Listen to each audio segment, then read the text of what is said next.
أعوذ بالله من الشيطان الرجيم. وإذ قال الله يا عيسى ابن مريم أأنت قلت للناس اتخذوني وأمي إلهين من دون الله قال سبحانك ما يكون لي أن أقول ما ليس لي بحق إن كنت قلته فقد علمته تعلم ما في نفسي ولا أعلم ما في نفسك إنك أنت علام الغيوب ما قلت لهم إلا ما أمرتني به أن اعبدوا الله ربي وربكم وكنت عليهم شهيدا ما دمت فيهم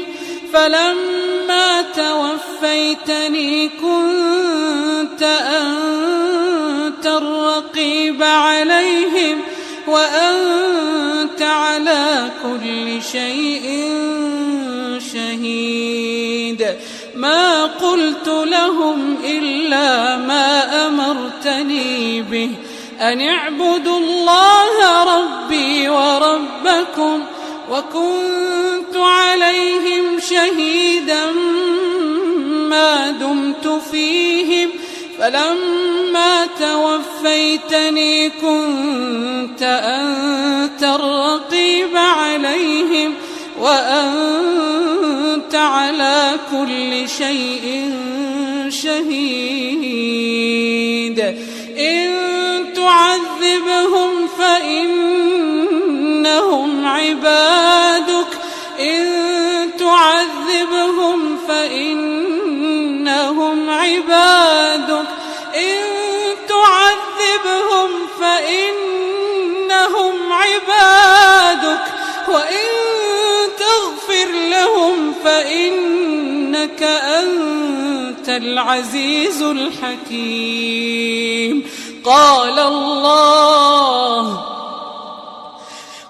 الله هذا يوم ينفع الصادقين صدقهم لهم جنات تجري من تحتها الأنهار خالدين فيها أبدا رضي الله عنهم ورضوا عنه